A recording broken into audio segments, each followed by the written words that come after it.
जय जगन्नाथ सांग मैंने केमी अच्छे आपण मैंने सांग मैंने गोटे कथा कहे आपण मैंने केमती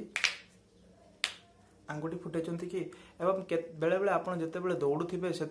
आपणकर आंठू कि गंठी कौन साउंड बाहर कि आपण मैंने चिंता कर आंठू गंठी जो आंगुठी फुटेबा द्वारा जो बाहर साउंड टी केमिति आसुची वर्तमान मु कहबी तार कारण कौन सांग मैंने जदि आप साइंस पढ़ी था से स्केलेटल सिस्टम विषय जब पढ़ी था बायोलोजी अच्छे स्केलेटल सिस्टम से स्केलेटल सिस्टम आपने जानी जे आमर जिते गुड़ाए जॉइंट अच्छी से जॉइंट रे एक लिक्विड गोटे रोचे तार ना हूँ साइनोवियल फ्लूइड और से साइनोवियल फ्लूइड भितर तीनोटी गैस रोचे गोटे नाइट्रोजन आउ गोटे ऑक्सीजन आउ गोटे कार्बन डाइऑक्साइड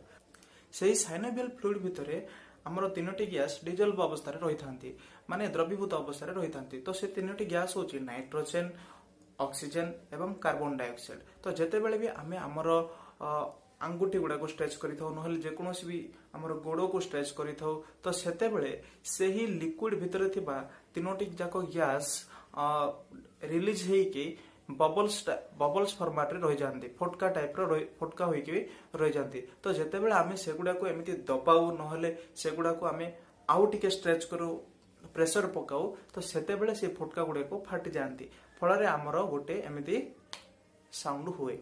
बुझीपारे ना सांग माने तो यही भितर यही जिनसटा को लेकिन आपण फैमिली रे किंबा आपण इंटरनेट रे बहुत जिनस आपण माने देखिथिबे जे एमिति करबा द्वारा हमर आंगुठी रे किंबा जॉइंट रे आर्थराइटिस नामक एक रोग होबार संभावना रहथे किंतु ताहा एक संपूर्ण रूपे मिथ जड़े अमेरिकन वैज्ञानिक जहाँ नाम हूँ डोनाल्ड लंगर सी कौन करते 60 वर्ष पर्यंत निजर डाहण हाथ को 3 थर लेखाएं दिन दैनिक अति कम 3 थर लेखाएं फुटाउथिले एवं बाम हाथर आंगुठी गुड़ा को से जमिति सेमिति रखिथिले नॉर्मली छाड़ी देथिले तो 60 वर्ष पर से देखिथिले जे तांकर एई हाथर आंगुठी गुड़ा को जमिति अछि एई बाम हाथर भी आंगुठी गुड़ा को सेमिति अछि एवं से एटा प्रूव करके देखैथिले सेति पय बोली कि तांको आईजी नोबेल पुरस्कार रे तांको सम्मानित करा जायथिला तो देखो सांग मैंने यह एक संपूर्ण रूपे मिथ तो एथिपाई बोलिकी आपणक मन में कौन सन्देह रखु ना आउ सांग मैंने आपड़ यहाँ भी मन रखि था एमती किसी नुआ नुआ इंटरेस्टिंग कथा जानापी आपण मैंने आमर ये चैनल टी सब्सक्राइब करूँ वीडियो को लाइक करूँ और शेयर करूँ धन्यवाद।